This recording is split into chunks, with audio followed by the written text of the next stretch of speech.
الله أكبر.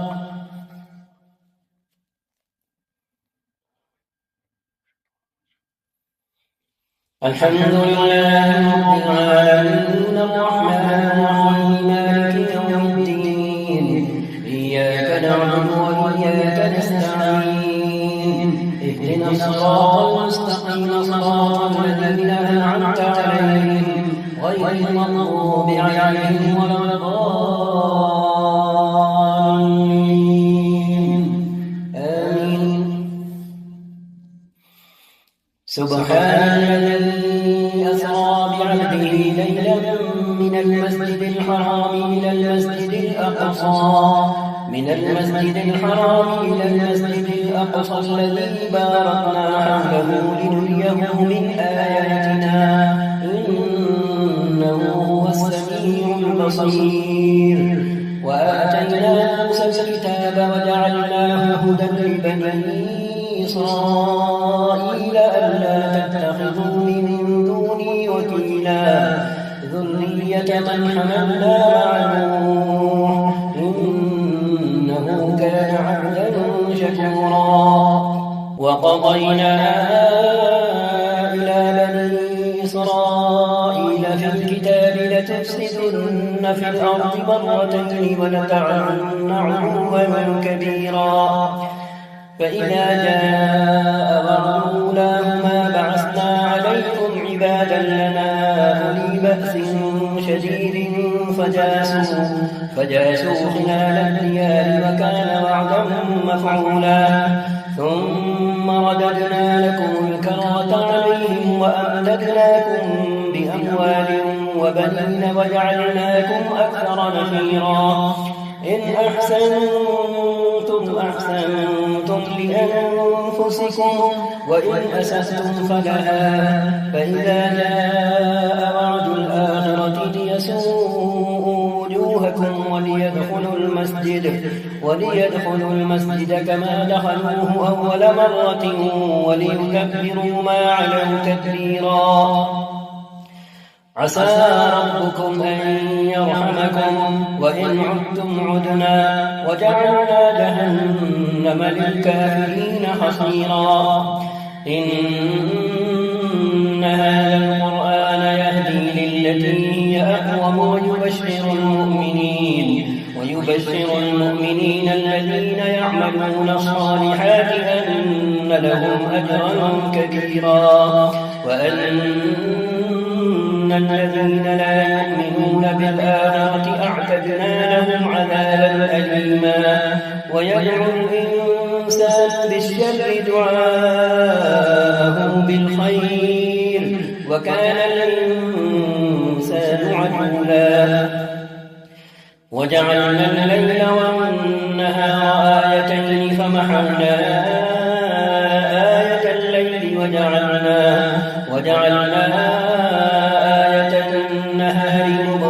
لتبتغوا فضلا من ربكم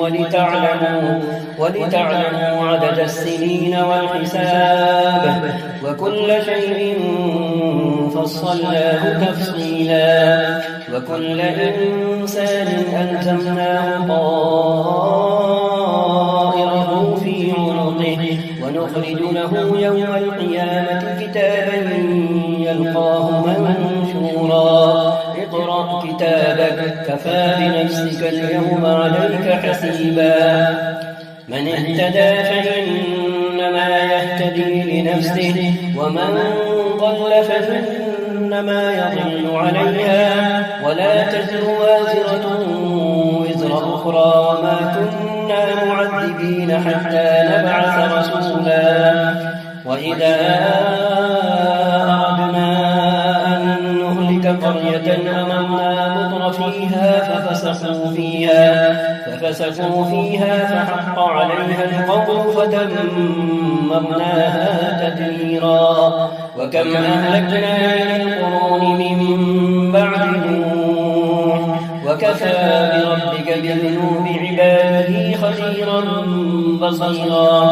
من كان يريد العاجلة عجلنا له فيها ما نشاء لمن نريد ثم ثم جعلنا له جهنم يصلاها مذموما مدحورا ومن أراد الآخرة وسعى لها سعيها وهو مؤمن فأولئك كان سعيهم مشكورا كلا نمد هؤلاء وهؤلاء من عطاء ربك وما كان عطاء ربك محظورا انظر كيف فضلنا بعضهم على بعض وللآخرة أكبر درجات وأكبر تفضيلا لا تجعل مع الله إلها آخر فتقعد مذموما مخذولا وقضى ربك ألا تعبدوا إلا إياه وبالوالدين إحسانا إما يبلغن عندك الكبر أحدهما أو كلاهما فلا تقل لهما أف ولا تنهرهما وقل لهما قولا كريما واخفض لهما جناح الذل من الرحمة وقل رب ارحمهما كما ربياني صغيرا ربكم أعلم بما في نفوسكم إن تكونوا صالحين فإنه كان للأوابين غفورا وآت ذا القربى حقه والمسكين وابن السبيل ولا تبذر تبذيرا إن المبذرين كانوا إخوان الشياطين وكان الشيطان لربه كفورا وإما تعرضن عنهم ابتغاء رحمة من ربك ترجوها فقل لهم قولا ميسورا ولا تجعل يدك مغلولة إلى عنقك ولا تبسطها كل البسط فتقعد ملوما محسورا إن ربك يبسط الرزق لمن يشاء ويقدر إنه كان بعباده خبيرا بصيرا ولا تقتلوا أولادكم خشية إملاق نحن نرزقهم وإياكم إن قتلهم كان خطأ كبيرا ولا تقربوا الزنا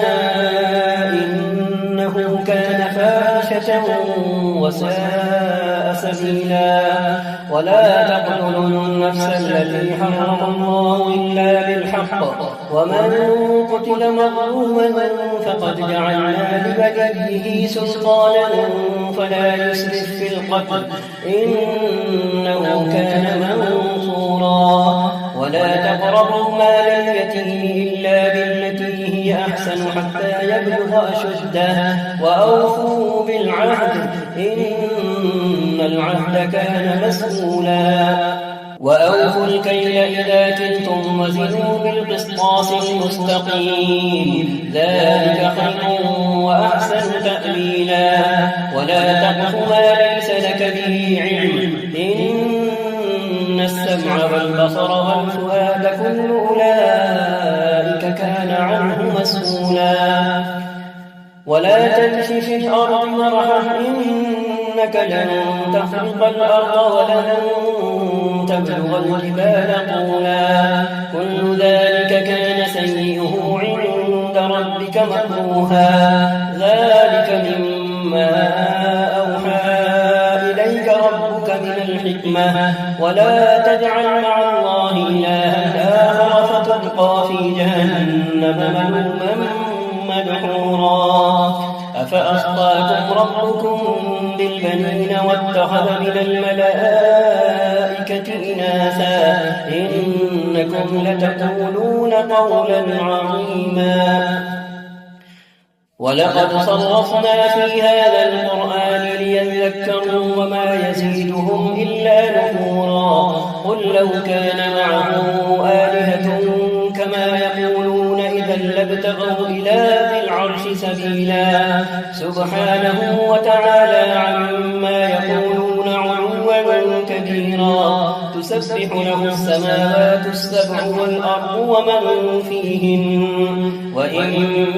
من شيء إلا يسبح بحمده ولكن لا تفقهون تسبيحهم إنه كان حليما غفورا وإذا قرأت القرآن جعلنا بينك وبين الذين لا يؤمنون بالآخرة حجابا مستورا وجعلنا على قلوبهم أكنة أن يفقهوه وفي آذانهم وقرا وإذا ذكرت ربك في القرآن وحده ولوا على أدبارهم نفورا نحن أعلم بما يستمعون به إذ يستمعون إليك وإذ هم نجوى إذ يقول الظالمون إن تتبعون إلا رجلا مسحورا انظر كيف ضربوا لك الأمثال فضلوا فلا يستطيعون سبيلا وقالوا أئذا كنا عظاما ورفاتا أئنا لمبعوثون خلقا جديدا قل كونوا حجارة أو حديدا أو خلقا مما يكبر في صدوركم فسيقولون من يعيدنا قل الذي فطركم أول مرة فسينغضون إليك رؤوسهم ويقولون متى قل عسى أن يكون قريبا يوم يدعوكم فتستجيبون بحمده وتظنون إن لبثتم إلا قليلا وقل لعبادي يقولوا التي هي أحسن إن الشيطان ينزغ بينهم إن الشيطان كان للإنسان عدوا مبينا ربكم أعلم بكم إن يشاء يرحمكم أو إن يشاء يعذبكم وما أرسلناك عليهم وكيلا وربك أعلم بمن في السماوات والأرض ولقد فضلنا بعض النبيين على بعض وآتينا داود زبورا قل ادعوا الذين زعمتم من دونه فلا يملكون كشف الضر عنكم ولا تحويلا أولئك الذين يدعون يبتغون إلى ربهم الوسيلة أيهم أقرب ويرجون رحمته ويخافون عذابه إن عذاب ربك كان محذورا وإن من قرية إلا نحن مهلكوها قبل يوم القيامة أو معذبوها عذابا شديدا كان ذلك في الكتاب مسطورا وما منعنا أن نرسل بالآيات إلا أن كذب بها الأولون وآتينا ثمود الناقة مبصرة فظلموا بها وما نرسل بالآيات إلا تخويفا وإذ قلنا لك إن ربك أحاط بالناس وما جعلنا الرؤيا التي أريناك إلا فتنة للناس والشجرة الملعونة في القرآن ونخوفهم فما يزيدهم إلا طغيانا كبيرا وإذ قلنا للملائكة اسجدوا لآدم فسجدوا إلا إبليس قال أأسجد لمن خلقت طينا قال أرأيتك هذا الذي كرمت علي لئن أخرتني إلى يوم القيامة لأحتنكن ذريته إلا قليلا قال اذهب فمن تبعك منهم فإن جهنم جزاؤكم جزاء موفورا واستفزز من استطعت منهم بصوتك وأجلب عليهم بخيلك ورجلك وشاركهم في الأموال والأولاد وعدهم وما يعدهم الشيطان إلا غرورا إن عبادي ليس ليس لك عليهم سلطان إن عبادي ليس لك عليهم سلطان وكفى بربك وكيلا ربكم الذي يزجي لكم الفلك في البحر لتبتغوا من فضله إنه كان بكم رحيما وإذا مسكم الضر في البحر ضل من تدعون إلا إياه فلما نجاكم إلى البر أعرضتم وكان الإنسان كفورا أفأمنتم أن يخسف بكم جانب البر أو يرسل عليكم حاصبا ثم لا تجدوا لكم وكيلا أم أمنتم أن يعيدكم فيه تارة أخرى فيرسل عليكم قاصفا من الريح فيغرقكم بما كفرتم ثم لا تجدوا لكم علينا به تبيعا ولقد كرمنا بني آدم وحملناهم في البر والبحر ورزقناهم من الطيبات وفضلناهم على كثير ممن خلقنا تفضيلا يوم ندعو كل أناس بإمامهم فمن أوتي كتابه بيمينه فأولئك يقرؤون كتابهم ولا يظلمون فتيلا ومن كان في هذه أعمى فهو في الآخرة أعمى وأضل سبيلا وإن كانوا ليفتنونك عن الذي أوحينا إليك لتفتري علينا غيره وإذا لاتخذوك خليلا ولولا أن ثبتناك لقد كدت تركن إليهم شيئا قليلا إذا لأذقناك ضعف الحياة وضعف الممات ثم لا تجد لك علينا نصيرا وإن كادوا ليستفزونك من الأرض ليخرجوك منها وإذا لا يلبثون خلافك إلا قليلا سنة من قد أرسلنا قبلك من رسلنا ولا تجد لسنتنا تحويلا أقم الصلاة لدلوك الشمس إلى غسق الليل وقرآن الفجر إن قرآن الفجر كان مشهودا ومن الليل فتهجد به نافلة لك عسى أن يبعثك ربك مقاما محمودا ومن الليل فتهجد به نافلة لك عسى أن يبعثك ربك مقاما محمودا وقل رب أدخلني مدخل صدق وأخرجني مخرج صدق واجعل لي من لدنك سلطانا نصيرا وقل جاء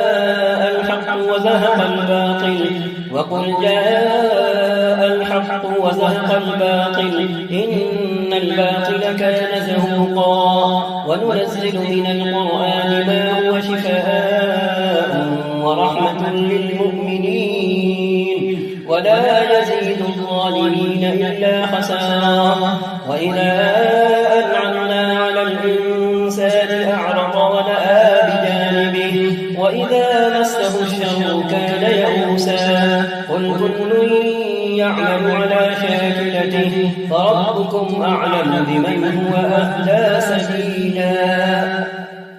ويسألونك عن الروح قل الروح من أمر ربي وما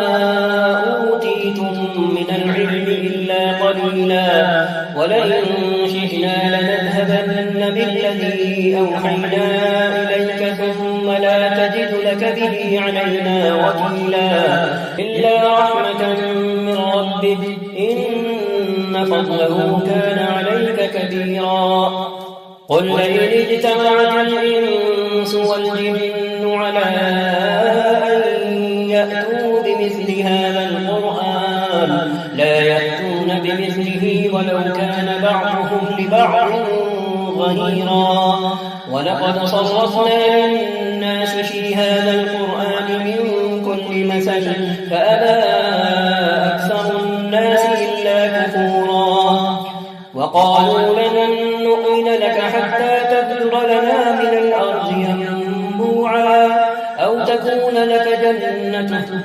تكون لك جنة من نخيل وعنب فتفجر الأنهار خلالها تفجيرا أو تسقط السماء كما زعمت علينا كسفا أو تأتي بالله والملائكة قبيلا أو يكون لك بيت من زخرف أو ترقى في السماء ولن نؤمن لرقيك حتى تنزل علينا كتابا نقرأه قل سبحان ربي هل كنت إلا بشرا رسولا قل سبحان ربي هل كنت إلا بشرا رسولا وما منع الناس أن يؤمنوا إذ جاءهم الهدى إلا أن قالوا أبعث الله بشرا رسولا قل لو كان في الأرض ملائكة يمشون مطمئنين لنزلنا عليهم من السماء ملكا رسولا قل كفى بالله شهيدا بيني وبينكم إنه كان بعباده خبيرا بصيرا ومن يهد الله فهو المهتد ومن يضلل فلن تجد لهم أولياء من دونه ونحشرهم يوم القيامة على وجوههم عميا وبكما وصما مأواهم جهنم كلما خبت زدناهم سعيرا ذلك جزاؤهم بأنهم كفروا بآياتنا وقالوا أئذا كنا عظاما ورفاتا أئنا لمبعوثون خلقا جديدا أولم يروا أن الله الذي خلق السماوات والأرض قادر على أن يخلق مثلهم وجعل لهم أجلا لا ريب فيه فأبى الظالمون إلا كفورا قل لو أنتم تملكون خزائن رحمة ربي إذا لأمسكتم خشية الإنفاق وكان الإنسان قتورا ولقد آتينا موسى 9 آيات بينات فاسأل بني إسرائيل إذ جاءهم فقال له فرعون إني لأظنك يا موسى مسحورا قال لقد علمت ما أنزل هؤلاء إلا رب السماوات والأرض بصائر وإني لأظنك يا فرعون مثبورا فأراد أن يستفزهم من الأرض فأغرقناه ومن معه جميعا وقلنا من بعده لبني إسرائيل اسكنوا الأرض فإذا جاء وعد الآخرة جئنا بكم لفيفا وبالحق أنزلناه وبالحق نزل وما أرسلناك إلا مبشرا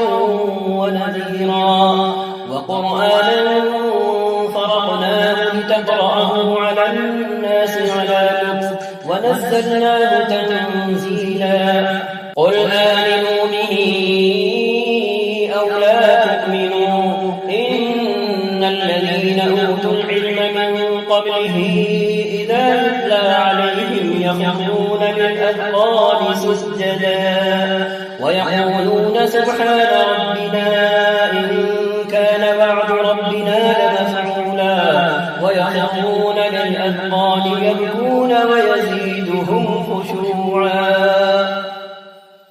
قل ادعوا الله أو ادعوا الرحمن أيما تدعوا فله الأسماء الحسنى ولا تجهر بصلاتك ولا تخافت بها وابتغ بين ذلك سبيلا وقل الحمد لله الذي لم يتخذ ولدا ولم يكن له شريك في الملك ولم يكن له ولي من الذل وكبره تكبيرا الحمد لله الذي أنزل على عبده الكتاب ولم يجعل له عوجا قيما لينذر بأسا شديدا من لدنه ويبشر المؤمنين الذين يعملون الصالحات أن لهم أجرا حسنا ماكثين فيه أبدا وينذر الذين قالوا اتخذ الله ولدا ما لهم به من علم ولا لآبائهم كبرت كلمة تخرج من أفواههم إن يقولون إلا كذبا فلعلك باخع نفسك على آثارهم إن لم يؤمنوا بهذا الحديث أسفا إنا جعلنا ما على الأرض زينة لها لنبلوهم أيهم أحسن عملا وإنا لجاعلون ما عليها صعيدا جرزا أم حسبت أن أصحاب الكهف والرقيم كانوا من آياتنا عجبا إذ أوى الفتية إلى الكهف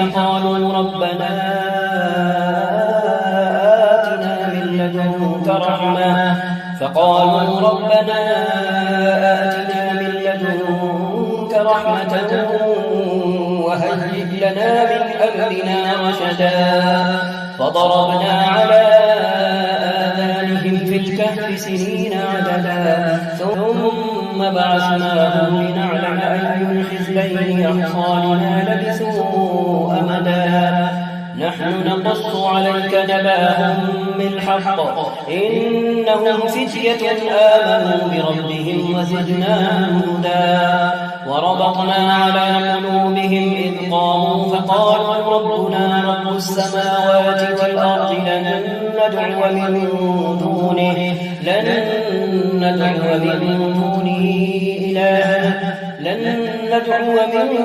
دونه إلها لقد قلنا إذا شططا هؤلاء قوم اتخذوا من دونه آلهة لولا يأتون عليهم بسلطان بين فمن أظلم ممن افترى على الله كذبا وإذ اعتزلتموهم وما يعبدون إلا الله فأووا إلى الكهف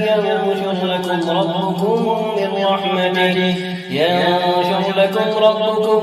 من رحمته ويهيئ لكم من أمركم مرفقا وترى الشمس إذا طلعت تزاور عن كهفهم ذات اليمين وإذا غربت تقرضهم ذات الشمال وهم في فجوة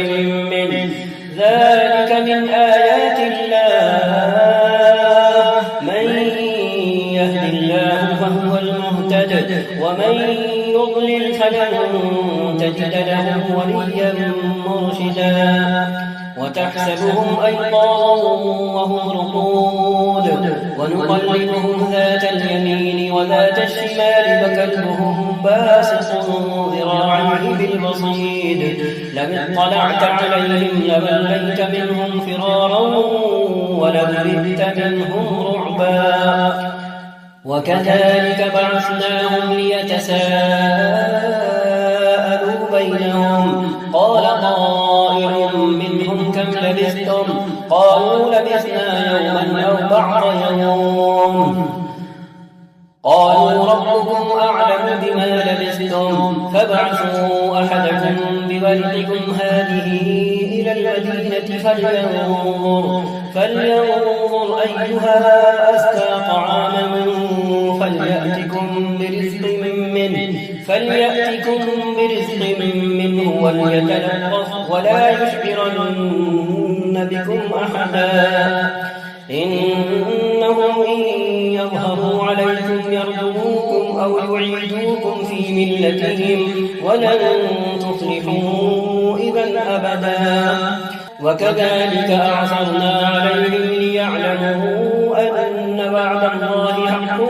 وأن الساعة لا ريب فيها إذ يتنازعون بينهم أمرهم فقالوا عليهم بنيانا ربهم أعلم بهم قال الذين غلبوا على أمرهم لنتخذن عليهم مسجدا سيقولون ثلاثة رابعهم كلبهم ويقولون خمسة سادسهم كلبهم رجما بالغيب ويقولون سبعة وثامنهم كلبهم قل ربي أعلم بعدتهم ما يعلمهم إلا قليل فلا تمار فيهم إلا مراء ظاهرا ولا تستفت فيهم منهم أحدا ولا تقولن لشيء إني فاعل ذلك غدا إلا أن يشاء الله واذكر ربك إذا نسيت وقل عسى أن يهديني ربي لأقرب من هذا رشدا ولبثوا في كهفهم 300 سنين فازدادوا 9 قل الله أعلم بما لبثوا له غيب السماوات والأرض أبصر به وأسمع ما لهم من دونه من ولي ولا يشرك في حكمه أحدا واتل ما أوحي إليك من كتاب ربك لا مبدل لكلماته ولن تجد من دونه ملتحدا واصبر نفسك مع الذين يدعون ربهم بالغداة والعشي يريدون وجهه ولا تعد عيناك عنهم تريد زينة الحياة الدنيا ولا تطع من أغفلنا قلبه عن ذكرنا واتبع هواه وكان أمره فرطا وقل الحق من ربكم فمن شاء فليؤمن ومن شاء فليكفر إنا أعتدنا للظالمين نارا أحاط بهم سرادقها وإن يستغيثوا يغاثوا بماء كالمهل يشوي الوجوه بئس الشراب وساءت مرتفقا إن الذين آمنوا وعملوا الصالحات إنا لا نضيع أجر من أحسن عملا أولئك لهم جنات عدن تجري من تحتهم الأنهار أولئك لهم جنات عدن تجري من تحتهم الأنهار يحلون فيها من أساور من ذهب ويلبسون ثيابا خضرا من سندس واستبرق متكئين فيها على الأرائك نعم الثواب وحسنت مرتفقا أولئك لهم جنات عدن تجري من تحتهم الأنهار يحلون فيها من أساور من ذهب ويلبسون ثيابا خضرا من سندس واستبرق متكئين فيها على الأرائك نعم الثواب وحسنت مرتفقا واضرب لهم مثلا رجلين جعلنا لأحدهما جنتين من أعناب وحففناهما بنخل وجعلنا بينهما زرعا كلتا الجنتين آتت أكلها ولم تظلم منه شيئا وفجرنا خلالهما نهرا وكان له ثمر فقال لصاحبه وهو يحاوره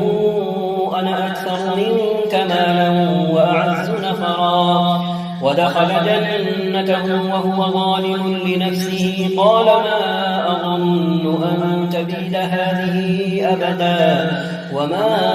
أظن الساعة قائمة ولئن رددت إلى ربي لأجدن خيرا منها منقلبا. قال له صاحبه وهو يحاوره أكفرت بالذي خلقك من تراب ثم من نطفة ثم سواك رجلا لكن هو الله ربي ولا أشرك بربي أحدا. ولولا إذ دخلت جنتك قلت ما شاء الله لا قوة إلا بالله إن ترني أنا أقل منك مالا وولدا فعسى ربي أن يؤتيني خيرا من جنتك ويرسل عليها حسبانا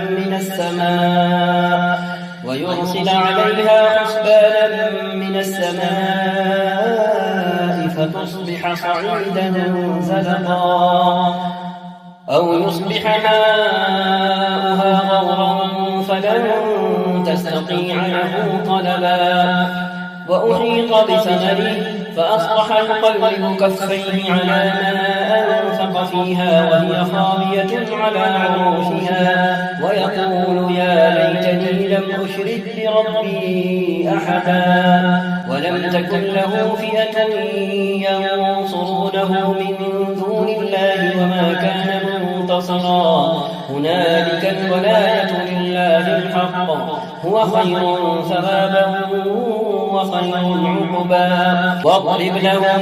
مثل الحياة الدنيا كماء أنزلناه من السماء فاختلط به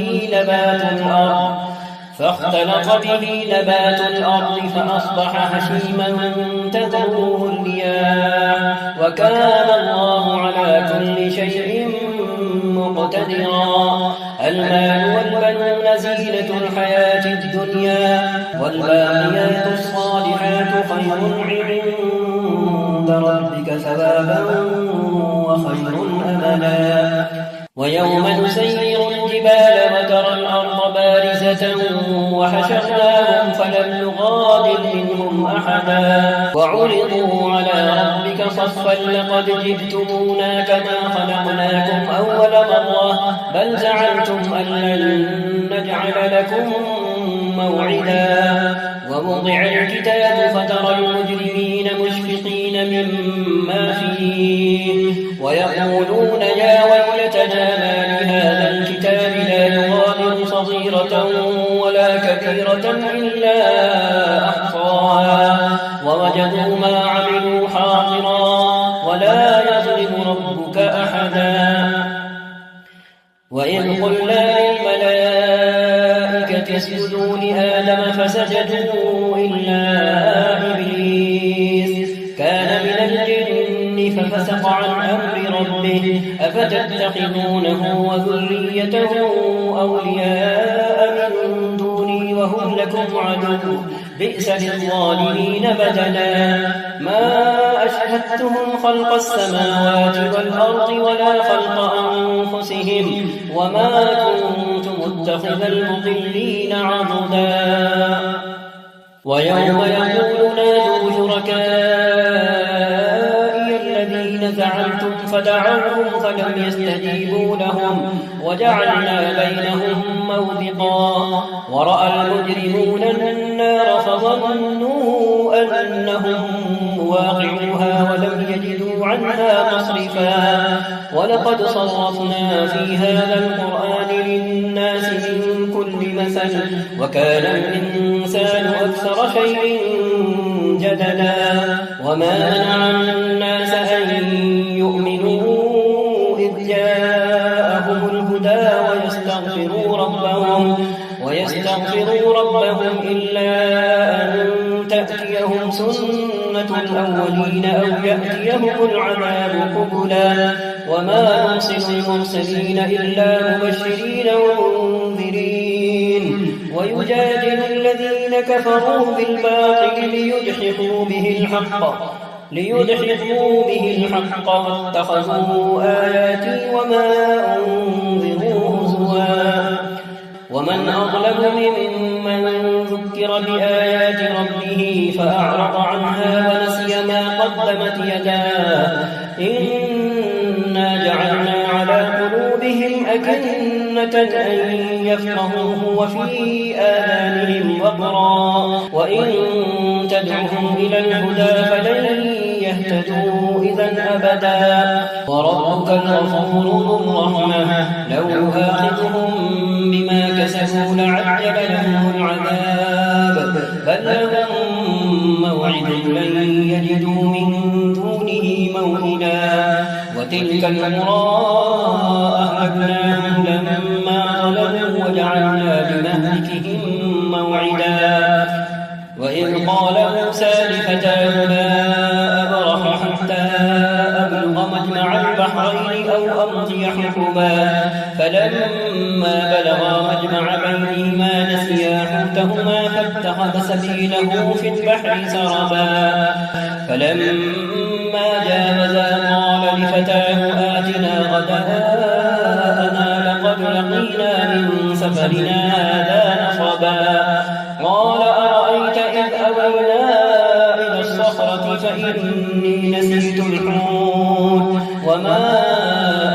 أنسانيه إلا الشيطان أن أذكره واتخذ سبيله في البحر عجبا قال ذلك ما كنا نبغي فارتدا على آثارهما قصصا فوجدا عبدا من عبادنا من عندنا وعلمناه من لدنا علما قال له موسى هل أتبعك على أن تعلمني مما علمت رشدا قال إنك لن تستطيع معي صبرا وكيف تصبر على ما لم تحط به خبرا قال ستجدني إن شاء لك أمرا قال فإن اتبعتني فلا تسألني عن شيء حتى أحدث لك منه ذكرا فانطلقا حتى إذا ركبا في السفينة خرقها قال أخرقتها لتغرق أهلها لقد جئت شيئا إمرا قال ألم أقل إنك لن تستطيع معي صبرا قال لا تؤاخذني لما نسيت ولا ترهقني من أمري عسرا فانطلقا حتى إذا لقيا غلاما فقتله قال أقتلت نفسا زكية بغير نفس لقد جئت شيئا نكرا